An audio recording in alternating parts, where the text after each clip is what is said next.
네, 오늘 함께 나눌 말씀은 히브리서 오늘 성서전과 본문 중에 신약 본문인 히브리서 계속해서 살피겠습니다. 히브리서 5장 1절에서 10절 말씀. 네, 제가 토요일 날 보내드리는 예배 안내 웹 포스터에 본문이 기록되어 있으니까 꼭 예배 전에 함께 읽지 못하기 때문에 미리 본문을 한번 읽어보시고 예배에 참석해 주시기를 다시 한번 부탁을 드립니다. 지난 시간에 말씀드린 것처럼 아론의 반차, 오늘 반차라는 단어가 몇 번 나올 텐데요. 반차라는 것은 쉬운 말로 하면 계보, 어떤 직분이나 어떤 계급이 이렇게 대를 이어서 이어지는 것을 반차, 그렇게 이야기합니다. 이 구약의 대제사장도 자신이 죄인이었죠. 그래서 항상 제사를 드릴 때마다 자신을 위한 제사가 필요했습니다. 그리고 그 제사는 완전하지 않았기 때문에 이스라엘 백성들이 하나님 앞에 죄를 짓거나 또 하나님 앞에 나아갈 때마다 반복해서 제물과 제사를 드려야 했습니다. 하지만 마지막 날에 하나님께서 그의 독생자를 세상에 보내십니다. 아무나 대제사장이 되는 것이 아니라 하나님께서 선택된 오직 아론의 자손만이 대제사장이 될 수 있었던 것처럼 예수 그리스도가 대제사장이 되셨다. 이것은 그의 자의가 아니라 하나님 아버지의 뜻이었다고 오늘 말씀에서 기록하고 있습니다. 예수 그리스도가 이 땅에 오시고 죄와는 전혀 상관없는 분이 자신을 제물로 드리심으로 하나님의 의를 만족시키시고 다시는 반복해서 드릴 필요 없는 제사를 완성하셨습니다. 이것이 오늘 저희가 나눌 이 5장 1절에서 10절 본문의 전체적인 내용입니다. 그래서 이제 본문의 내용은 다 살폈어요. 근데 오늘 특별히 저희는 이 본문에서 나오는 한 사람, 한 인물을 저희가 집중해서 좀 탐구해 보는 시간을 가지려고 합니다. 그의 이름은 멜기세덱입니다. 그래서 오늘 말씀의 제목이 멜기세덱 이야기입니다. 이 멜기세덱에 우리가 집중하는 것은 멜기세덱이라는 인물을 아는 것이 목적이 아니라 이 멜기세덱을 통해서 예수 그리스도가 어떤 분인가를 우리에게 말씀해 주고 계시기 때문에 멜기세덱을 이해한다는 것은 곧 예수 그리스도가 어떤 분인가를 이해하는데 아주 중요한 포인트가 된다는 것입니다. 6절에 보면 이렇게 말씀하죠. 또한 이와 같이 다른 데서 말씀하시되 내가 영원히 멜기세덱의 반차를 따르는 제사장이라 하셨으니 이렇게 말씀하죠. 다른 데서 말씀하시되 이 다른 데가 어디냐면 시편 110편 4절을 가리킵니다.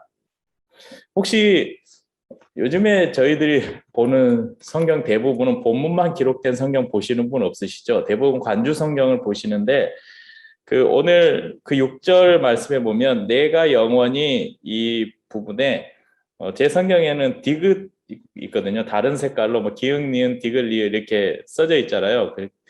그래서 그 조그만 기호가 하나 써져 있을 거예요. 그리고 그 기호 제일 아래쪽을 이제 성경 기록된 제일 아래쪽을 보면 이 관주가 달려 있어요. 그래서 디귿이 어디에 있냐? 시편 110편 4절 이렇게 기록이 되어 있습니다.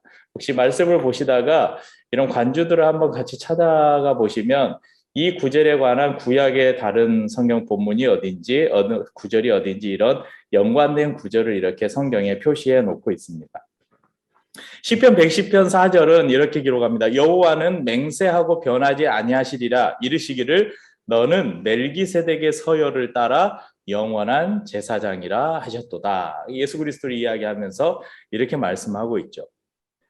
그런데 10절에서도 한 번 더 이야기하죠. 하나님께서 멜기세덱의 반차를 따른 대제사장이라 칭하심을 받으셨느니라. 그러니까 예수 그리스도가 하나님으로부터 멜기세덱의 반차를 따르는 대제사장이다 이렇게 칭함을 받았다.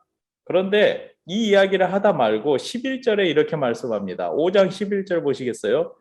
멜기세덱에 관하여는 우리가 할 말이 많으나 너희가 듣는 것이 두나무로 설명하기가 어려우니라. 멜기세덱을 이야기하다가 갑자기 이거 멜기세덱을 설명해야 되는데 너희들이 듣는 것이 두나무로 설명하기가 어려우니라 그러면서 신앙의 초보를 책망하는 말씀을 기록하고 있습니다. 지지난주에 히브리서를 시작하면서 제가 히브리서의 기록 목적을 말씀드렸습니다. 기억하고 계신 분이 별로 없으실 것이라 생각하고 다시 한번 정리해드리면, 첫째는 이 개종한 유대인들, 그러니까 기독교로 개종한 유대인들이 다시 유대교로 돌아가지 않게 하기 위해서, 그리고 박해를 이겨내는 성숙한 신앙을 갖게 하기 위해서, 또한 기독교가 절대 진리의 종교임을 논증하기 위해서 히브리서를 기록했다, 이렇게 말씀을 드렸죠. 그러니까 히브리서 기자는 예수님의 대제사장직을 논하면서 이 멜기세덱의 반차를 쫓는 제사장이다, 이 이야기를 지금 하려고 하는데, 멜기세덱을 이야기하려고 보니까 이 말씀을 듣는 지금 이제 수신자가 그 당시에 흩어져 있는 유대인 그리스도인들이나 이런 성도들이 이 멜기세덱에 관한 이야기를 받아들일 준비가 안 돼 있다, 너희들이 아직 신앙의 초보를 버리지 못하고 있다, 그러면서 이 몇 가지 이야기를 하고 있는데, 여러분 성경에 보면 11절부터의 제목이, 소제목들이 성경에 보면 이렇게 구절들이 나누어져서 성경 사이에 이렇게 소제목이 아마 적혀 있는 성경이 있을 거예요. 제 성경은 보니까 변절을 경계하시다, 이렇게 기록돼 있어요.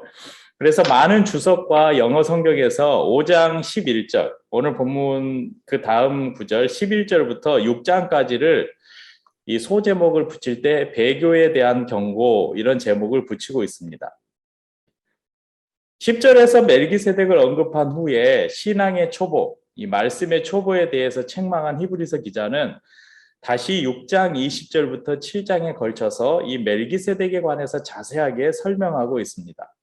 그러니까 오늘 저희는 오늘 본문에 언급하고 있는 멜기세덱을 찾아가기 위해서 6장 20절부터 7장, 특별히 7장 말씀의 1절, 2절, 3절을 통해서 멜기세덱에 대해서 좀 자세하게 살펴보려고 합니다.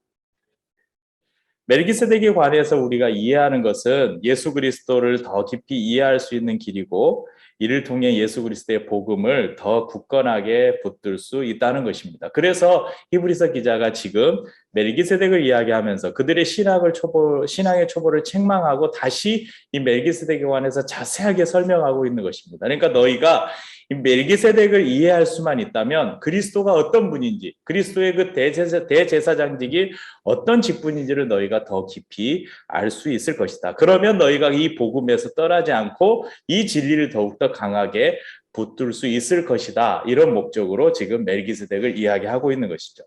그러면 멜기세덱이 누군지 한번 알아보겠습니다. 멜기세덱은 이 창세기 14장에 처음 등장합니다. 아주 성경 앞에 창세기까지 올라가야 돼요. 혹시 성경을 빨리 찾을 수 있는 분은 창세기 14장 17절에서 20절까지 말씀입니다. 같이 읽기는 이렇게 말이 안 맞으니까 찾으셔서 제가 읽을 때 한번 쭉 눈으로 한번 함께 보셨으면 좋겠습니다. 창세기 14장 17절에서 20절.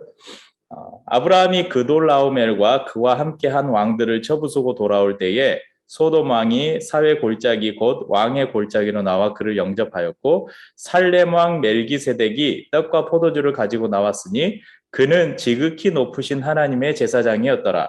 그가 아브라함을 축복하여 이르되 천지의 주제이시오 지극히 높으신 하나님이여 아브라함에게 복을 주옵소서. 너희 대적을 내 손에 붙이신 지극히 높으신 하나님을 찬송할지로다 하매 아브라함이 그 얻은 것에서 10분의 1을 멜기세덱에게 주었더라. 자, 이 엘람과 그돌라오멜과 연합한 군대가 소돔과 고모라 왕과 그와 연합한 군대를 공격해서 전쟁이 일어납니다. 이때 소돔과 고모라 왕이 패하고 이 그돌라오멜 연합군 이 네 왕이 모든 것을 약탈하고, 뭐가 또 있었냐면 소돔에 살고 있던 이 롯이 누구였죠?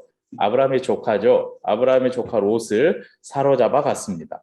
평소 조카 롯을 아꼈던 아브라함은 이 소식을 듣고 가만히 있을 수가 없었습니다. 그럼 이 아브라함이 조카 롯을 얼마나 아꼈는지 우리가 짐작해 볼 수 있는 사건이 하나 있어요. 창세기 18장에 나오는데, 하나님께서 소돔과 고모라의 죄악이 이제 너무 차고 넘쳐서 내가 그 땅을 이제 멸하겠다, 이렇게 아브라함에게 먼저 이야기를 하셔요. 그러니까 아브라함이, 아니 하나님, 그 땅에 의인 50명이 살고 있으면 그들과 함께 다 그 의인들을 멸하시렵니까? 그러니까 아니다. 의인 50명이 살고 있으면 내가 멸하지 않겠다.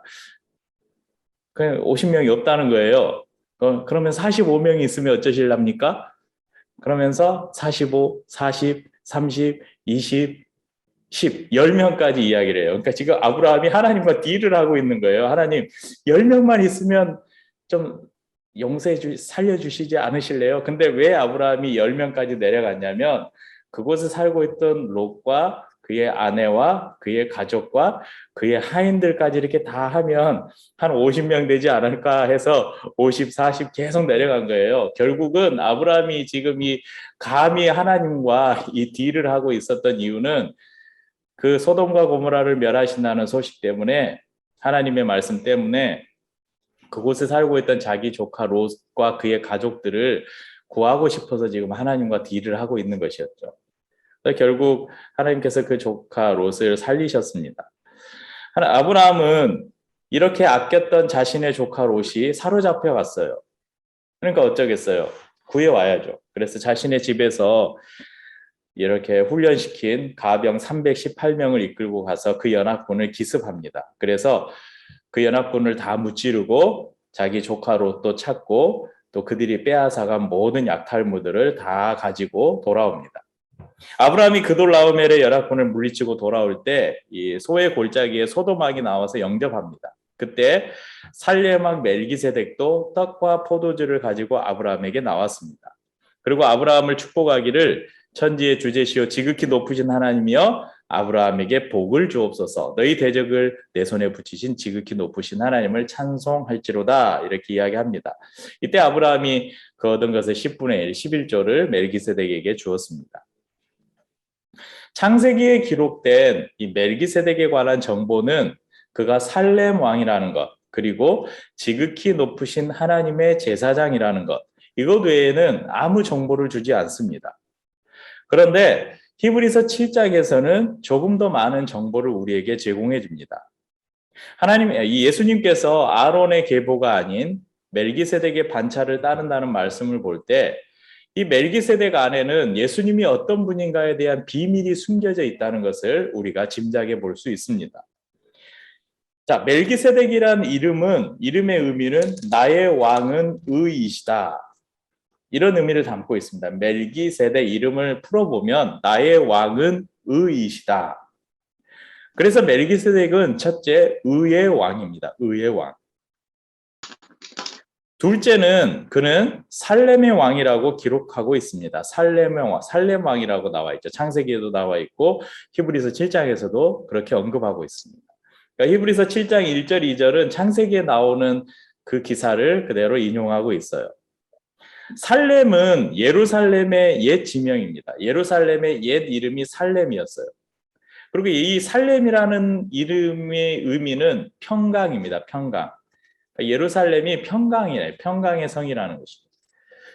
우리가 인사할 때 예전에 그 유대인들을 인사하면서, 저도 예전에 CCC 활동을 했었는데 대학생 때 CCC라고 한국 대학생 선교회라는 선교단체가 있는데, 이 CCC 활동할 때 이 C맨들은 항상 인사할 때 제가 예전에도 보여줬는데 손가락 하나 툭 들고 샬롬 이렇게 인사해요. 만나면 항상 캠퍼스 안에서도 이렇게 같은 CCC맨들끼리 만나면 손가락 하나 들고 샬롬 이렇게 인사해요. 손가락 하나는 뭐냐면 only Jesus, 오직 예수라는 의미고요. 샬롬은 하나님의 평안을 당신께 드립니다, 또는 하나님의 평안을 빕니다, 이런 의미가 담겨 있어요. 이건 실제 유대인들의 인사예요. 유대인들은 만나면 샬롬 샬롬 이렇게 인사를 했다는 거예요. 하나님의 평강을 당신께 드립니다, 하나님의 평안을 빕니다, 이런 의미를 담고 있습니다. 바로 샬렘이 이런 평안을 담고 있는 단어입니다. 그래서 멜기세덱이 살렘 왕이다, 이 말은 곧 그가 평화의 왕이다, 이런 의미를 담고 있죠. 자, 의와 평강, 의의 왕, 평강의 왕, 이것은 우리 예수님의 대표적인 속성이죠. 예수님의 탄생을 예언한 이사야 선지자는 이사야서 9장 6절에 이렇게 기록합니다. 이는 한 아기가 우리에게 낳고 한 아들을 우리에게 주신 바 되었는데 그의 어깨에는 정사를 메었고 그의 이름은 기묘자라, 모사라, 전능하신 하나님이라, 영존하시는 아버지라, 평강의 왕이라 할 것임이라. 그러니까 평강의 왕, 공평과 정의로 하나님의 나라를 보존하시는 의의 왕, 바로 이분이 예수 그리스도라는 것입니다. 그러니까 멜기세덱은 곧 의의 왕이시며 평화의 왕이신 예수 그리스도를 예표하고 있는 인물이라는 것이죠. 세 번째는 그의 족보입니다. 멜기세덱은 출생에 관해서도 그리고 그의 죽음에 관해서도 아무 기록이 없어요. 그래서 하나님의 아들과 닮았다고 기록합니다. 히브리서 7장 3절 말씀인데요. 아버지도 없고 어머니도 없고 족보도 없고 시작한 날도 없고 생명의 끝도 없어 하나님의 아들과 닮아서 항상 제사장으로 있느니라. 그렇다고 그가 출생도 없고 사망에 대한 기록도 없고 그렇다고 해서 그가 천사나 신적 존재였는가 하면 또 그것도 아닙니다. 멜기세덱이 천사였다, 멜기세덱이 뭐 하나님과 같은 신적 존재였다, 그런 기록도 전혀 없습니다. 말씀 속에서 이 멜기세덱의 족보가 없다는 것은 그의 제사장직이 전적으로 하나님으로부터 왔다는 것을 강조하고 있는 것입니다. 하나님의 영원한 아들이신 예수 그리스도의 영원한 대제사장직을 예표하고 있는 것으로 볼 수 있다는 것입니다. 예수님께서는 비록 2000년 전에 이 땅에 육신을 입으시고 어린 아기의 모습으로 오셨고 33세 나이에 십자가에 죽으신 분명한 사실이 있지만 그것은 성육신하신 예수님에 대한 사실이고 예수님이 언제 어디서 오셨고 어디가 그분의 끝인지 우리가 알 수 없듯이 멜기세덱의 모습 속에서 예수님의 영원성을 우리가 알 수 있다는 것입니다. 또한 멜기세덱은 의의 왕, 평강의 왕, 그리고 족보가 없는 동시에 또 하나 특징이 있는데 그는 제사장이었습니다. 제가 읽어드린 히브리서 7장 3절 말씀 제일 마지막 구절에 항상 제사장으로 있느니라 이런 구절이 있죠. 하나님께서 제사장 제도를 만드시고 아론을 대제사장으로 기름 부으실 때 아론에게는 왕권은 주지 않으셨어요. 여러분 이스라엘 백성들을 다스리는 권리는 누구에게 주셨어요? 모세에게 주셨죠. 그러니까 아론에게는 대제사장직에 대한 직분만 주셨고 이스라엘 백성들을 가르치고 다스리는 직은 그 책무는 이 모세에게 하나님께서 주셨습니다. 그런데 오늘 나오는 이 멜기세덱은 의의 왕이고 평화의 왕이시면서 그는 항상 제사장으로 있다 이렇게 말씀합니다. 이것은 예수 그리스도의 삼중직, 왕, 선지자, 제사장직을 담고 있는 이 상징적으로 담고 있는 예표임을 우리가 알 수 있다는 것입니다. 또 하나의 특징은 멜기세덱은 아브라함을 축복합니다. 그러니까 이 전쟁에서 돌아온 아브라함을 이 멜기세덱이 축복을 해요. 여러분 이 축복은 높은 사람이 아랫사람에게 합니까? 아랫사람이 높은 사람에게 합니까? 뭐 쉽게 말하면 덕담. 여러분 이제 설날 되면 우리 어른들한테 이렇게 세배하잖아요. 세배하고 딱 세배하루 위에 우리 세연이가 할아버지 할머니한테 딱 세배하고 할아버지 할머니 올 한해는 더 건강하시구나 하는데 뭐 하시는 일 잘 되시고 뭐라 이렇게 안 하잖아요. 세배 딱 하면 딱 무릎 꿇고 앉아서 우리 어른들이 할아버지 할머니나 엄마 아빠가 올 한해는 더 건강하고 이렇게 하고 이렇게 하라. 이걸 우리가 덕담이라고 이야기하잖아요. 다른 말로 하면 축복이라고 이야기할 수도 있죠. 이 축복은 누가 누구에게 하는 거예요? 윗사람이 아랫사람에게 하는 것이죠. 오늘 멜기세덱이 지금 아브라함을 축복하고 있는 것이에요. 그런데 이게 왜 이 안에 정말 중요한 의미가 있냐면 여러분 아브라함의 항상 붙는 수식어가 하나 있어요. 믿음의 조상이라는 수식어가 하나 있잖아요. 우리가 아브라함 그러면 뭐라고 말해요? 믿음의 조상. 근데 아브라함에게 따라다니는 또 하나의 수식어가 있어요. 혹시 아세요? 열국의 아버지. 열국의 아버지. 그거 말고 복의 근원. 복의 근원이라는 아브라함에게 하나님께서 복의 근원이라는 축복을 주신 거 아시죠? 창세기 12장 1절 2절에 보면 여호와께서 아브라함으로 이름이 바뀌기 전에 오늘 지금 멜기세덱을 만날 때도 아직 아브라함으로 이름이 바뀌기 전이에요. 아브라함에게 이르시되 너는 너의 고향과 친척 아버지의 집을 떠나 내가 내게 보여줄 땅으로 가라. 그러면서 내가 너로 큰 민족을 이루고 내게 복을 주어 내 이름을 창대하게 하리니 너는 복이 될지라. 그러니까 아브라함 자체를 복으로 삼으셨다는 거예요. 그럼 이건 뭐냐면 인류의 모든 복이 아브라함을 통해서 나온다는 거예요. 이게 복의 근원이라는 말입니다. 그러니까 복의 근원인 아브라함에게 멜기세덱이 복을 빌었어요. 축복을 했어요. 그렇다는 것은 이 멜기세덱이 복의 근원인 아브라함보다 더 위대한 존재라는 것을 우리에게 보여주고 있는 사실입니다. 이것이 바로 모든 인류에게 복 주시는 예수 그리스도를 멜기세덱을 통해서 예표하고 있다는 것입니다. 자, 예수 그리스도, 이 멜기세덱을 통해서 우리가 발견할 수 있는 예수 그리스도, 그분은 어떤 분이신가? 그분은 평강의 왕입니다. 마음이 불안하고 평안이 없고 미래가 불투명하고 막막하고 두려움과 걱정이 우리에게 엄습해 올 때가 있습니다. 그럴 때 우리는 평강의 왕이신 예수 그리스도 안에 거하여야 합니다. 요한복음 14장 27절을 우리에게 이렇게 말씀합니다.